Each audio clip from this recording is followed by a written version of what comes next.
Hi guys, welcome back to my channel. For those of you new here, my name is Donna, and for those of you not new, thank you so much for continuing to come back and support my channel. I appreciate all of you so very much.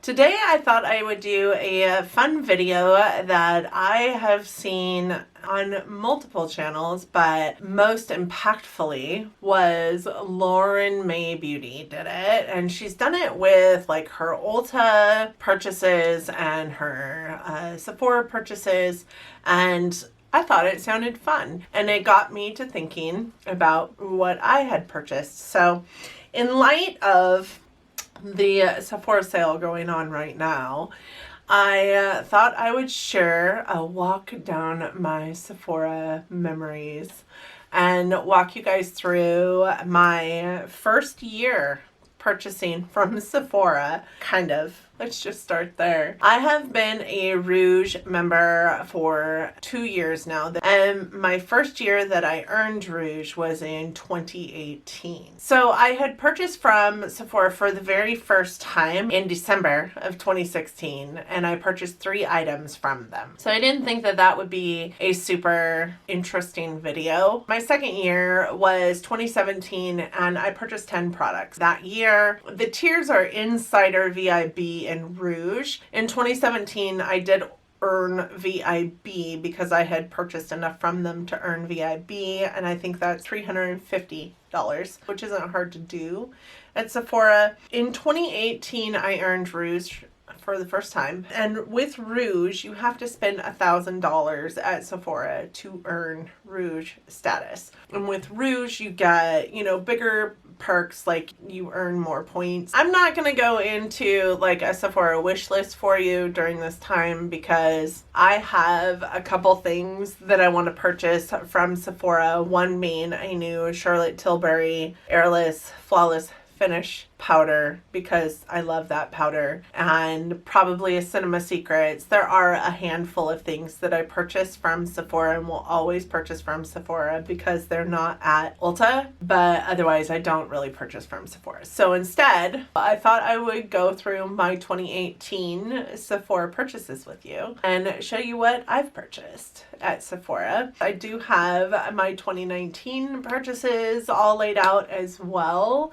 So if you would like to see that, I will gladly film that as well. It just probably won't come up in the time frame of the Sephora Spring Sale, which, if you're not familiar, this Sephora Spring Sale, they do this twice a year, and in this time frame, all Insider members get 10% off their purchases, VIB gets 15, and Rouge gets 20. So let's start. In 2018, I did purchase 34 items, and I want to say I was Rouge fairly early in this year. I dove into this makeup thing head first and didn't really think about what I was doing. Just spent my money like a crazy person, like I had all the money in the world to do so. I didn't create like an enormous amount of debt doing so don't think I got myself in a bad spot, because it didn't, but I spent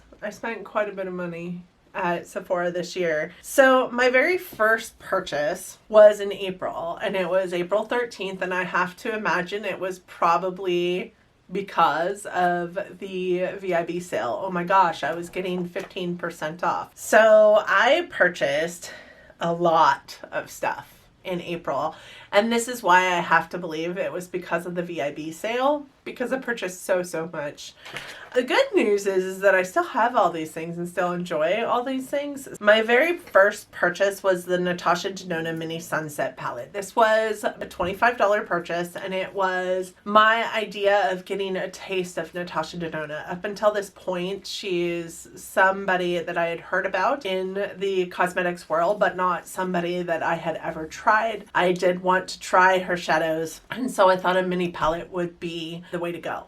I still have it. I still use it. I do love this palette. What I love most about Natasha Denon's minis is that they are the same formulation as the bigger palettes. There's a lot of versatility in her minis that you don't really see just looking at them. My next purchases on this day were 2 Becca Light Chaser highlights. Liv loves her makeup. I don't know if you guys ever watched her, but if you did, you probably remember her as a fast-talking, one-take YouTuber who never edited, cursed a lot, talked super fast, and was obsessed with Becca. She called them UFOs or flying saucer highlights.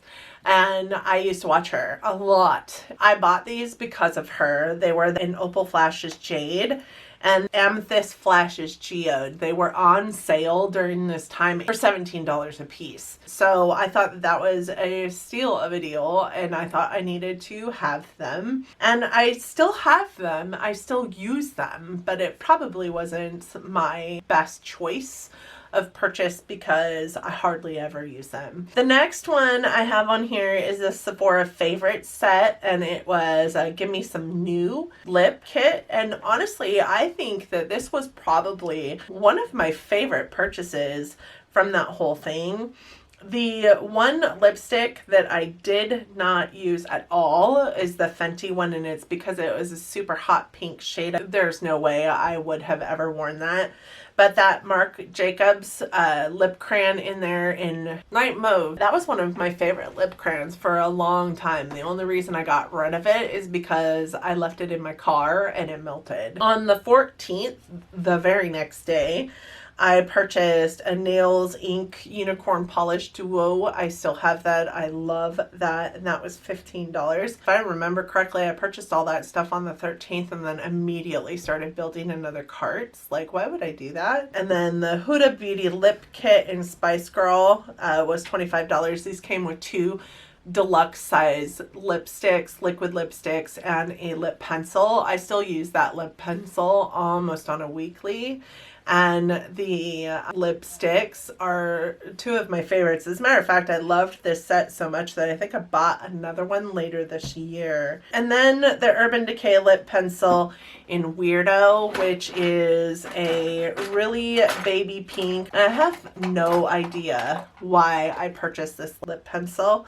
I think it maybe looked more nude in color when it was on the website, but that is it. I don't wear this color. I don't know. It's a good lip pencil. I just don't wear the color. So not a great purchase. That one was $21. On the 21st, 7 whole days later, I purchased a bunch. On the 21st, I purchased the Becca Summer Radiance Kit, which came with one of her primers, which I absolutely love. This one really gave a little bit of a luminosity to your face. Back then, I actually wasn't wearing a whole lot of foundation. When I was, it was more of a tinted moisturizer or a almost sheer coverage foundation, so I had no problem shining through that. And then a shimmering bronzer. It was only $19.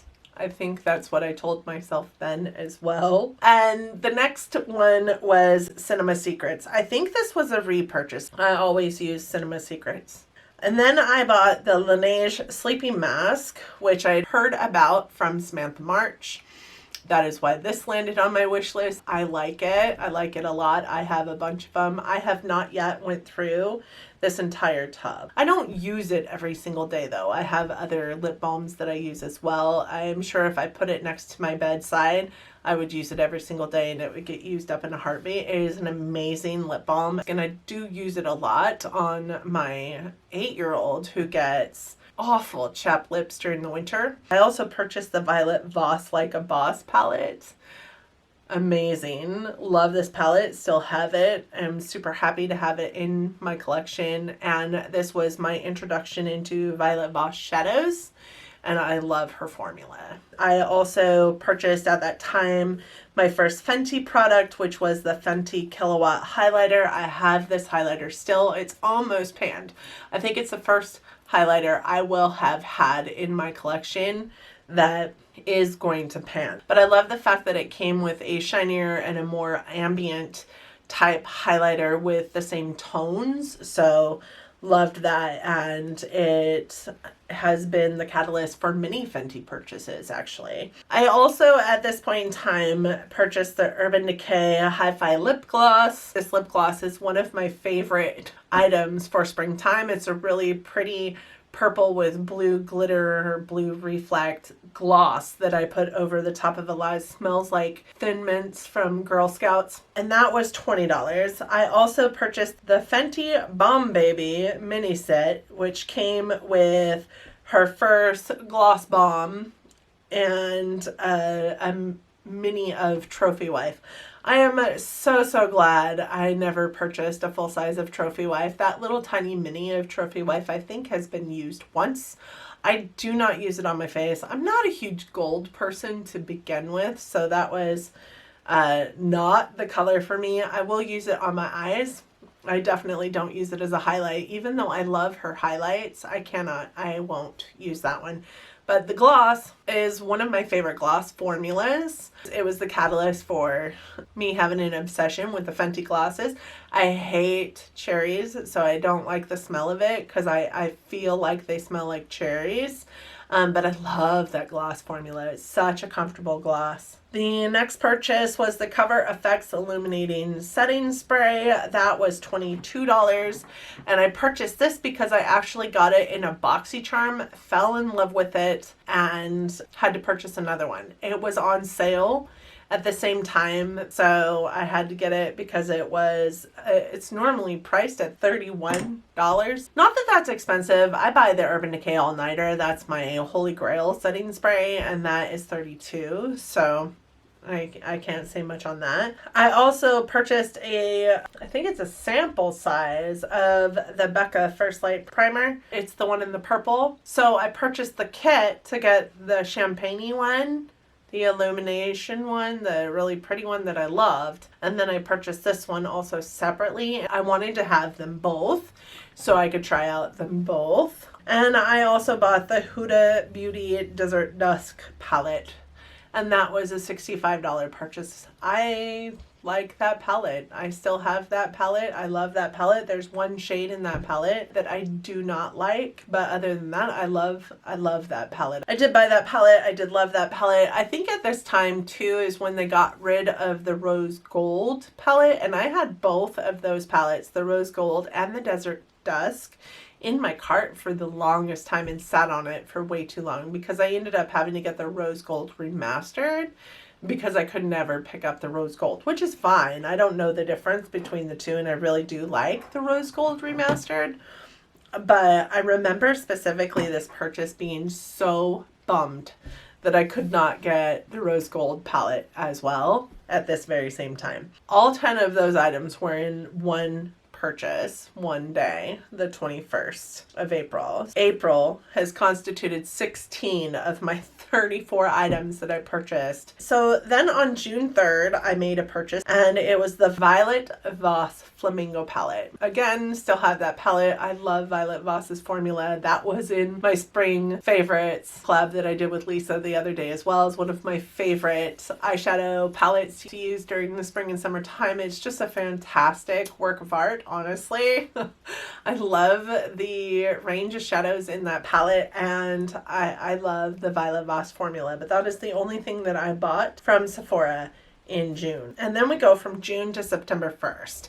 Actually, I think this is a purchase that I did in store, and I think I was visiting with my daughter, who at that time lived in Western Washington, and she took me to Sephora and we purchased some things for my birthday. So I got the ABH Sugar Glow Kit. This was $40. I think I've used it once. It's not an awful glow kit. I just have so many highlights that it gets lost in my collection, honestly. Palettes are not the first thing that I pull for. Singles are. That's a sad thing. They're beautiful highlights. I also, at that point in time, purchased the Rose Gold Remastered palette. It was sitting in my little memory bubble that I wasn't able to get it before back in April when I wanted it. It was a rose gold, so I got the remastered palette at that point in time, and it was $65. I also got the Fenty Fly Liner, which was $22. I had heard great things about it. I hated this eyeliner.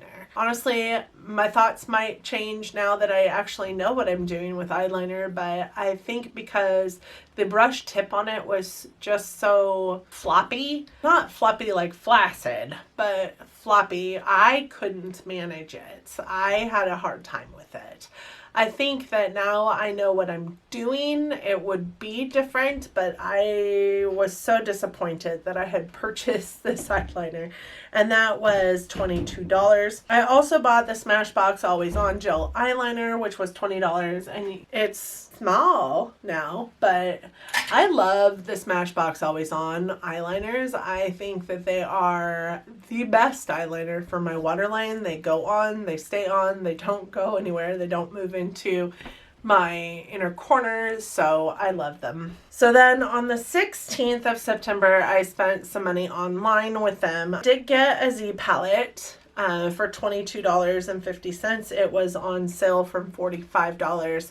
And I picked this up because I had purchased some ColourPop singles and I had way too many for the little tiny, palette that they initially give you. You can take the foam. They used to do it so that you got 4 single shadows in a palette, and you could take the foam out and you could fit 8 shadows in there. And I think I had 2 of those.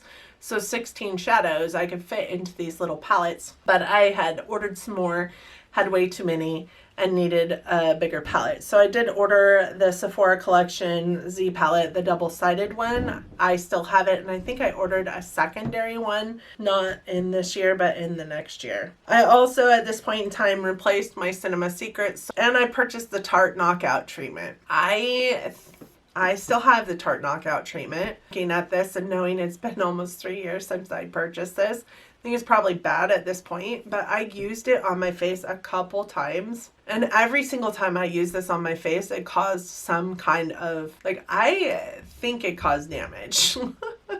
It felt like a chemical burn, and it looked like a chemical burn for days after I'd used it. I think I've used it like 3 or 4 times since that point, but it scares me to use it. So this was a $39 purchase that was a dumb purchase. I'm regretful of that purchase. On October 13th, I did get a 500 point perk. It's an IT Cosmetics sample set, and it has 5 different samples in it. In the grand scheme of things, 1 point per dollar. I spent 500 points on it, therefore I spent $500 on this little tiny sample set. I also, at that point in time, purchased the Laneige Water Sleeping Mask. I do love it, and it's $25. Laneige skincare and, lip care is really reasonably priced and really good stuff, honestly. I really liked it.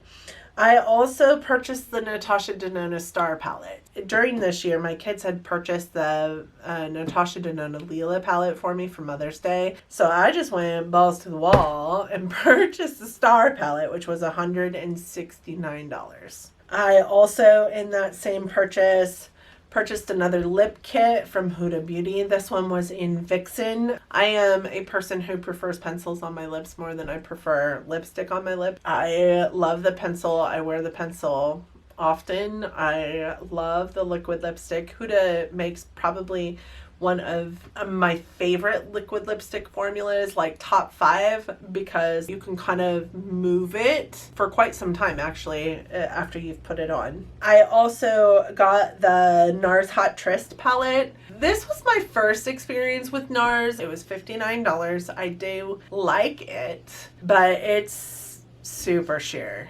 I still honestly don't have a whole lot of experience with NARS. I've tried their lip products, and I have a single eyeshadow by them, but other than that, that's the only NARS product I have, I do believe.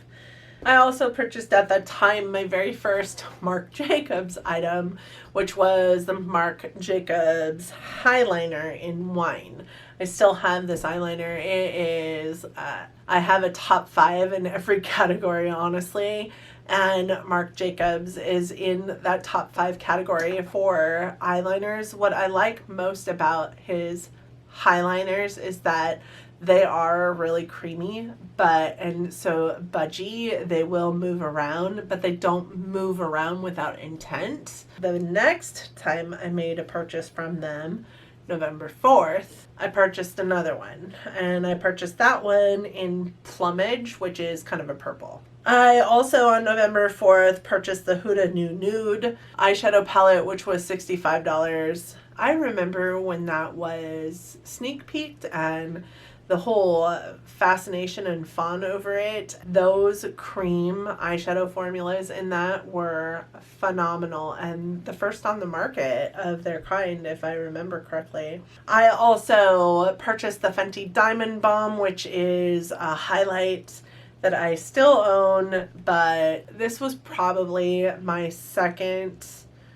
regret out of this whole year's worth of purchases. Andrea Mattiliano was raving about it in one of her videos because it was like this really pretty white wet look highlighter. Had kind of a bouncy texture. It's a little bit different than her Killawatt highlighters. Trust her judgment. And there's always this person, on YouTube that you trust their judgment, but you're maybe going to like some of the products that they talk to you about, maybe not going to like some of the products that they talk to you about. This is one I purchased simply because of watching her videos about this product that I'm sad I purchased. I'm just not a glitter person. Honestly, if I'm going to use a glitter, it better be nailed down to my skin, which is why I use like the heavy metal liners by Urban Decay or the peel off glitter pop liners by Too Faced. Like those are the glitters that I use most of the time because I just don't want glitter all over my face. This gets glitter everywhere. It's called the Diamond Balm. It should have been called the Glitter Balm. I also bought a blush duo, and that I bought because of Samantha March. She talked and raved about Jouer blush duos. When I do like it, I love it. The one I have is in Coquette, and it is a really, really beautiful, like darker pink tone on one side, almost mauve-y on one side, and a kind of lighter pink on the other. I love it. It's beautiful. I kind of want the blush book that they have out with the 6 blushes in it just because I love this blush formula. It's really pigmented, really smooth, really beautiful. And then I purchased another Cinema Secrets. That is it. That is all. So my first purchase in 2018 was April 13th, and my last purchase was November 4th. Again, 16 of the 34 items that I purchased, so almost half of the items that I purchased all through the year of 2018 were in the month of April. I'm not sure how that happened. I'm not sure why that happened. I think it happened because of a sale, and like I said, they did this 2 times a year. So I would be willing to bet that the first time that it happened this year was that month of April timeframe, and the second time that it happened in this year was the last 2 weeks of October, because the bulk of my spending came in April and October. I hope that you guys enjoyed this. I had fun just jaunting down memory lane, honestly, and it was more fun to me than doing a Sephora wish list for you because I work for Ulta, but moreover, because Ulta's reward system is a whole lot better than Sephora's, I typically am an Ulta girl. I hope that you guys enjoyed this. I hope that you enjoyed walking down Sephora's memory lane with me. Let me know if you want to see my 2019 purchases. That would have been my second year qualifying for Rouge, and I can give you a little spoiler. In 2019 I bought 10 less products than I did in 2018 and still hit Rouge. Thank you guys so much for joining me today. I hope that you enjoyed it. I hope that you enjoyed it enough that you're considering giving it a big thumbs up. I also hope that you enjoyed it, or me, enough that you're considering subscribing to my channel. I do upload content every Monday, Wednesday, and Friday, and would love to see you guys down in the comment section. I always respond to every single one of my comments. It might take me a minute, but I always do, and I love the conversations that happen down there. I hope that you guys are staying safe. I hope that you are staying well. It is Sephora Spring Sale time. So if you have a wish list for Sephora Spring Sale, what is on your wish list? Let me know what you're getting. Let me know what's on your wish list. Let me know how you guys are doing. And until next time, guys, bye. Holy moly. 5 times. 5 times I've tried this. How many times am I going to tell you guys that? Hopefully I will have deleted out some of the times because I think I've said it now 9 times. From Starbucks. Shit.